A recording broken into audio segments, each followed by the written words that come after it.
Donc, 7 du mois de Av et 19 du mois de juillet. Avant de commencer, donc Bezrat Hashem à lire la halakha et une petite idée. Tout ce qu'on fait, en fait, surtout pendant cette période de deuil et toute l'année entière, c'est souvent pour se rappeler de l'histoire de nos ancêtres. Des histoires que malheureusement nous ne connaissons pas assez. Et on devrait, c'est vrai, ouvrir un peu les livres pour justement connaître l'histoire du peuple juif. Vous savez que Napoléon, une fois, est passé dans les rues de Paris, marchait dans la rue à Paris, Napoléon, il entend des pleurs venant d'une synagogue. Il rentre dans cette synagogue, il voit que c'était des juifs pendant Tisha B'Av qui pleuraient sur le Beth Amikdash.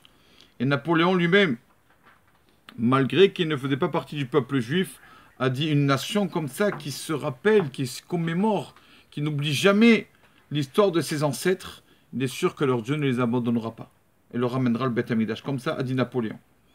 Pourquoi je dis ça? Bien sûr qu'on doit se rappeler de l'histoire du Beth Amikdash, etc. Mais je parle de quelque chose d'un peu plus récent, qui fait, rien que d'en parler, fait très très mal. Ça s'est commencé, quelque chose qui a été, donc il y a 13 ans. 13 ans. Ça a commencé le 29 Tammuz, ça s'est fini le 7 Av, donc c'est fini comme aujourd'hui. C'est ce qu'on appelle en hébreu la Hitnatkut. La Hitnatkut, c'est quand donc les hommes politiques en Israël, présidents, tout ça, pas la peine de citer les noms, donc ont décidé de se séparer d'une partie de la terre d'Israël. Et voilà, ce qu'on appelle la Hitnatkut, je sais pas comment on appelle ça en français, le retranchement. Bon, après on rentre pas dans tout ça, politique, tout ça, ce n'est pas à nous de parler. Mais bon, c'est quelque chose qui fait de la peine, et surtout des personnes. Non seulement que c'est une partie de notre terme, surtout les personnes qui ont habité là-bas, qui ont travaillé, qui ont sué pour pouvoir habiter là-bas. Juste, j'en parle pour ne pas, qu'on oublie ça, ce qui s'est passé, et qu'on souhaite que Bezrat Shem Bekarov, quand Mashiach viendra, qu'on reprenne tout ce qui nous appartient. Donc, on continue sur la route de Tisha B'Av. On sait tous que tous les matins, quand une personne se lève, la première chose qu'il doit faire, c'est faire Netilat Yadayim. Tout le monde le sait, parce que nos mains, donc notre corps est impur, en fait. Parce que le sommeil est un 60e de la mort. Et donc, comme l'impureté se trouve à l'extrémité du corps, donc, alors on se lave les mains. D'accord? On se lave les mains, tout le monde le sait. Normalement, on devrait se laver les pieds, c'est vrai. C'est l'extrémité du corps. Mais les pieds sont tellement impurs, les pieds, que même si on fait Netilat, ça ne changera pas les choses. Ça, c'est toute l'année. Pour enlever l'impureté, on se lave les mains. Jusqu'au poignet. D'accord? Il faut bien faire Netilat Yadayim, vraiment, que toute la main soit mouillée jusqu'au poignet. 3 fois, vous le savez tous, tout le monde le sait alternativement. Le jour de Tisha B'Av, la Netilat Yadayim est différente, tellement que c'est un jour triste. Et on sait que la tristesse, ça mène l'impureté. L'impureté est forte ce jour-là. Le jour de Tisha B'Av, la Netilat Yadayim ne sera pas comme tous les jours de l'année. Netilat Yadayim se fait que jusqu'au bout des doigts. Netilat Yadayim du matin. Que jusqu'au bout des doigts, pas jusqu'au poignet comme d'habitude. D'accord? Le premier halakha le matin, normalement c'est marqué en ondelier, il ne peut même pas mettre son doigt dans l'eau chaude. Nous on fait le minimum. C'est-à-dire quoi? Netilat Yadayim jusqu'au bout des doigts. Mais sur quelqu'un qui a les mains sales dans la journée ou quoi, qui doit se laver, c'est sûr qu'il se lave. D'accord? La Torah est logique. Mais nous le matin, les Kohanim par exemple, quand ils vont faire la mitzvah, les 4 Kohanim, on sait que les Kohanim se lavent les mains. Alors, avant de monter, bénir le peuple d'Israël, quand ils montent et nous bénir, alors ils peuvent se laver les mains entièrement. Pareil, une femme qui fait la cuisine, tout ça, d'accord, elle a besoin de se laver les mains sales, bien sûr qu'elle se lave les mains, qu'il n'y a pas de problème. On sait aussi que, la halakha nous dit, que pour la cuisine pendant Tisha B'Av, on dit que le jour de Tisha B'Av, à plusieurs halakhot, en fait, qu'on fait que la moitié du jour. Par exemple, ne pas s'asseoir sur un endroit confortable, tout ça, c'est que jusqu'à la moitié de la journée, Chatzot Hayom, dimanche. Après l'après-midi, on commence à être plus cool. La femme peut commencer à cuisiner. Donc les femmes qui cuisinent et tout ça, si elles peuvent attendre la moitié de la journée, ça c'est bien, Allah nous dit. Pourquoi? Parce qu'on dit que ce jour-là, déjà, ce jour s'appelle Moed. On ne fait pas Tachanoun le jour de Shabbat, c'est fête, parce qu'il se transformera en fête. Maintenant on est triste, mais quand viendra Beth Amikdash, ça sera un jour de joie. Pour cela d'ailleurs que tout le monde connaît la coutume assez connue, assez répandue, que dès qu'arrive Chatzot Hayom, l'entier de la journée, Les femmes, elles nettoient la maison, elles changent les draps, elles ouvrent les fenêtres, etc. Elles font le parterre, tout ça le jour de Shabbat pour justement montrer que ça sera un jour de fête. Il y en a même qui vont acheter un nouvel habit le jour de Shabbat. On a vu ça en Israël, on nous a dit, le rabbin nous a dit, on faisait ça aussi en route Saaretz, pour justement pour la venue du Mashiach. Ils allaient acheter un nouveau habit dimanche après-midi, et ils allaient comme ça. C'est des coutumes, c'est pas de la route, c'est des coutumes.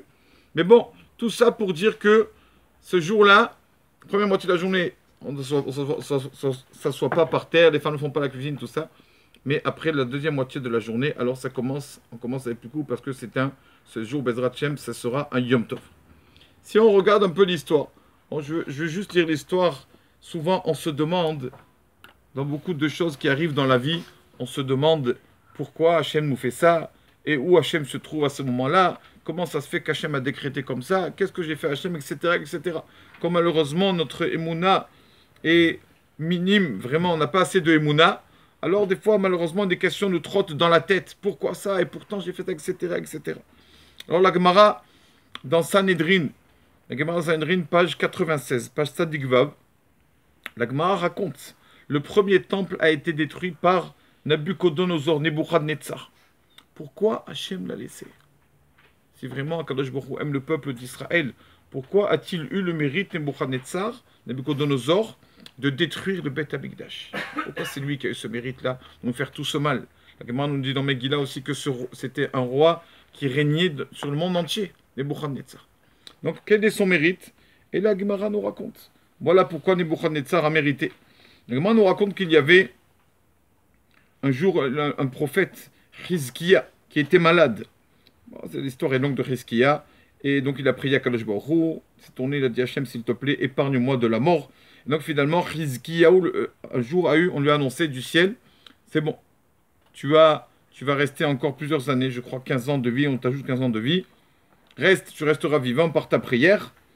Et le jour où on a annoncé à Hizkiyahu qu'il a sa guérison, alors il y a eu un miracle dans le monde.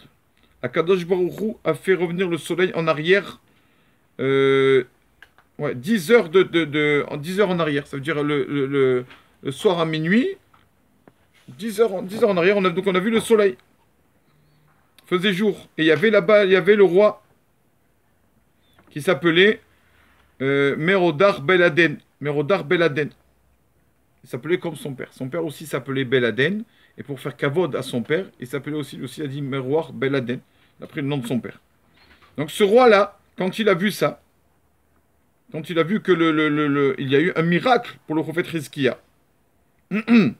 alors, il a décidé,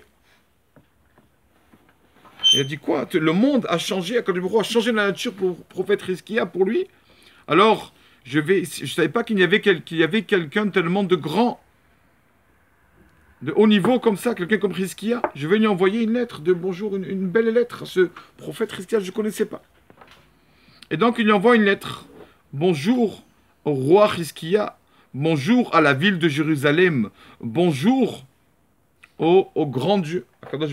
Donc, le roi Mérodach, il a envoyé la lettre au prophète Hizkiya. Mais qui l'a-t-il cité d'abord? D'abord, le roi Hizkiya l'a cité. Après, il a cité la ville de Jérusalem. Après, il a cité Akadosh Baruch Hu. En dernier, il a cité Hachem. Et on a dit qui était le scribe de ce roi? C'était Nabucodonosor. C'était lui le scribe, le sofer. Et lui, il n'était pas là quand on a écrit la lettre. Il n'était pas sur place. Quand il est revenu après, il a vu la lettre qu'on a écrite. Il a dit quoi? Vous avez écrit comme ça? Comment? Vous mettez le Akadosh Baruch Hu, vous le mettez en dernier dans la lettre. D'abord, est-ce qu'il y a après la ville de Jérusalem, après Akadosh Baruch Hu? D'abord, le Dieu, d'abord. Il a changé. Alors, on lui a dit, tu sais, il y a un proverbe qui dit, la personne, celui qui a amené la lettre, c'est lui qui l'ouvrira en premier. En français, on dit celui qui a amené le bâton, c'est lui qui sera tapé en premier. On dit, c'est toi qui a changé la lettre, qui a modifié, qui a modifié le texte. Nebuchadnezzar, amène-la toi au prophète Hizkiya. Nebuchadnezzar marche. Il fait 4 pas. Arrive l'ange Gabriel et l'arrête.